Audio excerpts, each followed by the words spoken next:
Hello and welcome to the Telescope. Every week we bring you a fresh insight from the biggest car market in the world. Today's car is the iCAR V27. If you've never heard of this brand before, it's from the same parent company as your Chery, Omoda, J-Tour, J-Coup and Exceed. It's from Chery. It's a new sub-brand from Chery, and if you don't know who Chery is also the joint venture partner of Jaguar Land Rover in China, and the Land Rover Freelander, a completely new Freelander, will be released in 2026 based on Chery's platform. Probably not this car's technical platform, but a Chery platform. This V27, however, there's no getting away from it. It looks very similar to the Toyota Land Cruiser LC76, which you can still buy them new today from Toyota.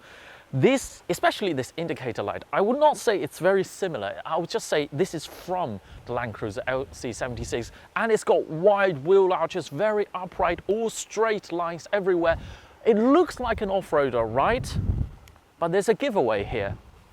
It's this wheel design. This wheel looks like an EV wheel. And that's the first giveaway, that this car is not as tough as you might think it is. It's actually a range extender. It's got 34 kilowatt hours of battery. It's got a 1.5 turbocharged engine. It's got 455 horsepower if you choose the dual motor version, but it doesn't actually have any kind of diff lock, front diff lock, central diff lock, rear diff lock. It's got none of them. So you're not going to drive through rainforests or do any kind of rock climbing with this car. Look at how little sidewall this car has.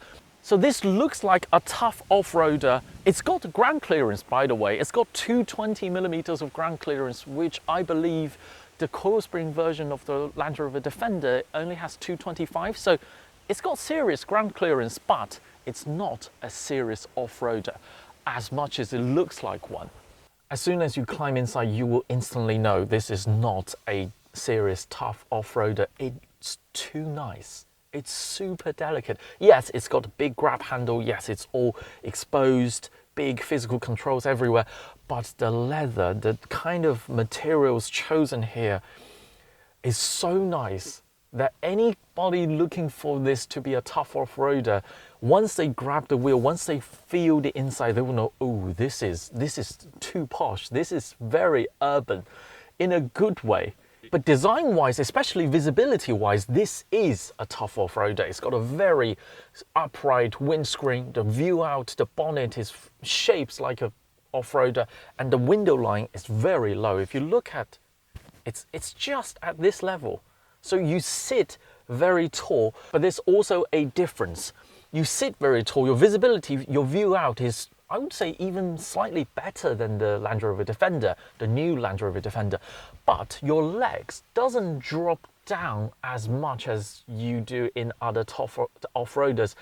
And that's because it's got the battery underneath. This car, you sit very tall.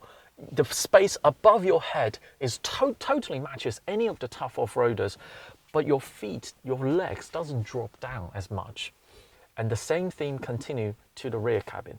Here in the back, if you're expecting your legs to drop down so much that if you are slightly shorter, you're almost struggling to reaching the floor of this car, you don't have that. The floor is much higher than compared to a traditional tough off-roader.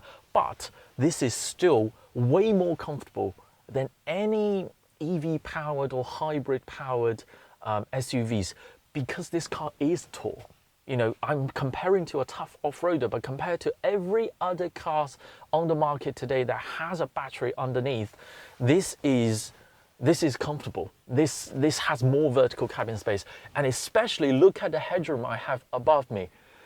From about shoulder line upwards, this is totally an off-roader's visibility, that kind of airiness. It's just that from the hip point downwards, it gives you the hint that it's got a battery underneath. Here in the back, it's got a full-size spare tire, quite rare nowadays, but here is also another hint that this car is not intended for serious off-roading. It's got a brake light integrated in this spare tire, so it's a lot more difficult, a lot more complicated to offload this tire and replace the tire because it's got some kind of wiring inside. It's also got a tow bar. It can tow up to 1,600 kilograms, and the boot opens sideways. We're on a launch event, so you can see they've kitted out this this boot with all kinds of accessories, but the space, if you're looking for, is 715 liters. But I will still say one thing.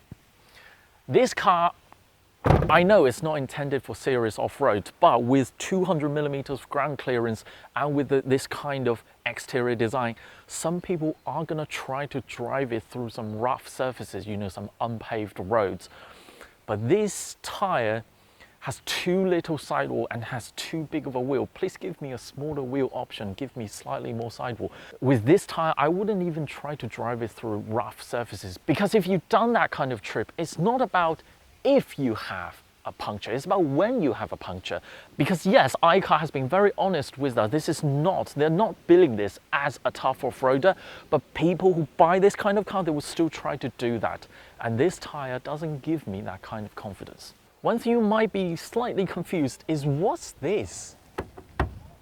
You have seen it right. It's a LiDAR. This car has got Horizon's assisted driving system and the higher spec version, the HSD700. I don't know at this point whether I have released that video or not, but I've tried that system in a different car. In many regards, this car is a paradox. It's got all of the classic off-roaders design clues.